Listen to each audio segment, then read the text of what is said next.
Hey guys, welcome to this video tutorial. So for today we will be installing the Opensuse operating system, and this video tutorial is brought to you by Divakali Maria Justin S.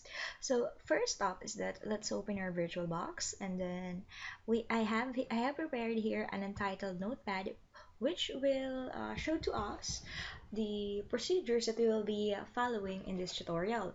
So first up is that you need to download your own version of your VirtualBox and of course your OpenSUSE.iso. So first up is that we need to start our VirtualBox or a new virtual machine, and we will name this OpenSUSE CS300. So click new here, then type the name of the operating system, SUSE, then click next. Then let's allocate the amount of RAM that we will be using. So it's advisable that we use the at least 1024 MB of RAM. So let's drag this one here. Let's put it in a bit more. So there. Then click next. Then now that we are in the virtual hard disk screen, you can accept the defaults which will create of course the virtual hard drive. So let's have this one, then click create, then use the VDI, click next, then choose the dynamically allocated memory, then click next. Then specify the amount of the virtual hard drive, or the amount or the size or the amount of the virtual hard drive. So for this one, you must at least specify 200 GB hard drive in the virtual disk allocation and size dialog. So let's drag this one here at least more than 20. Let's make it 22.26 GB. Then click create. Then now we have our own virtual machine. Now, what do we need to do after this? After this, we have to, of course, use the .iso of our OpenSUSE. So click right click this one, then click settings. Then find the storage, then click the empty disk, the empty CD or DVD, then click that one, then make this the primary master, then click the CD right next to it, then choose the OpenSUSE 12.3 DVD.iso.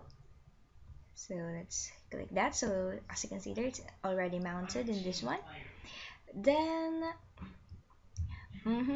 we will click OK, and as you can see in the storage area, it's already in there. Now it's time for us to start our virtual machine. So all we have to do is to click this green arrow over here, and let's click start. Then that will automatically start the VirtualBox. Next is we have to click this one, click OK. Just click OK on that one. Then as the VirtualBox is opening, let's put this one at this side so we can see the notepad. So then choose the installation. Then let's wait for the loading Linux kernel. So this will take a while, but not that long. So let's just wait for a bit. There it is. So now it's booting. So let's wait for that. Just click OK on this one. Then OK again. Then cancel. So let's wait for it to load.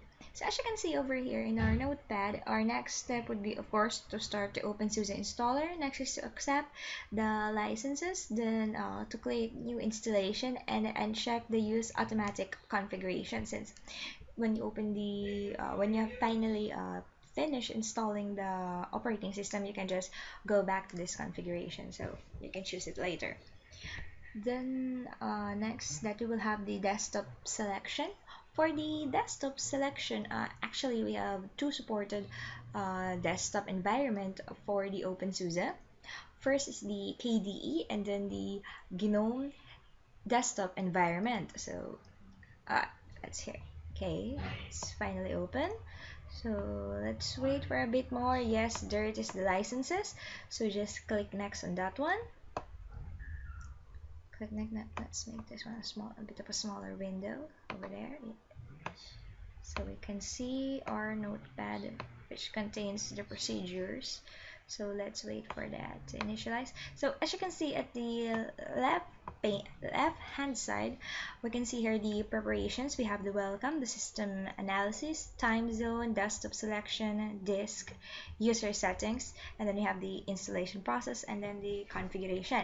So again, choose the new installation over here. Let's make this one a bit bigger there. So just drag this one below, then click next. Then it will start initializing.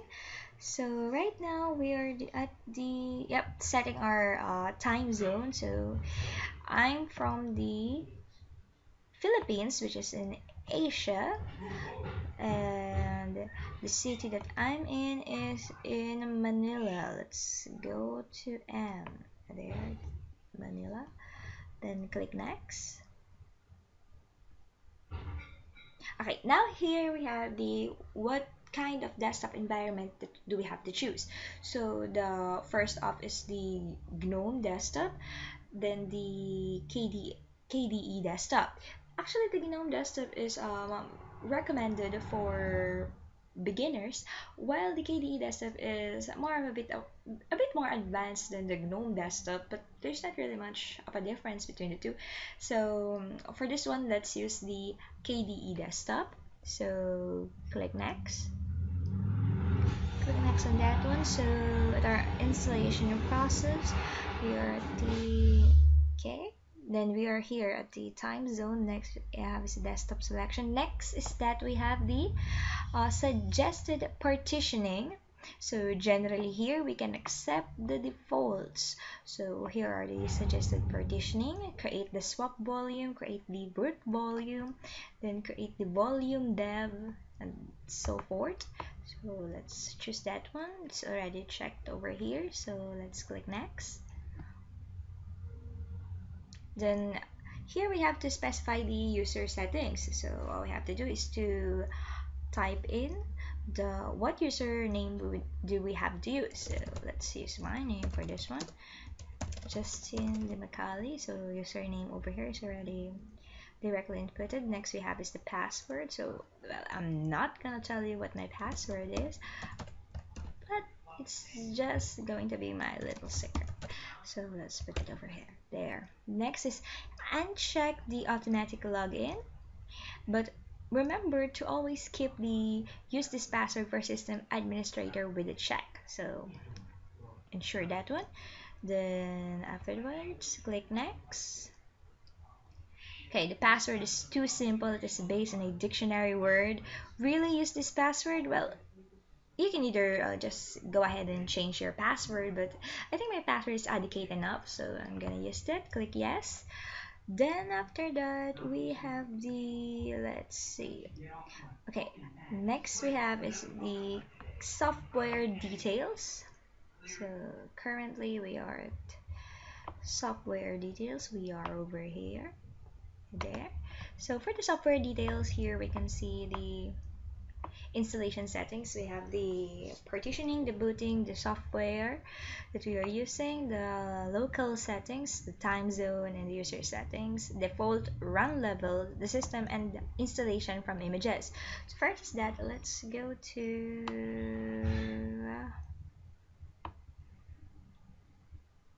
details of the software. So we have here is the details of the software.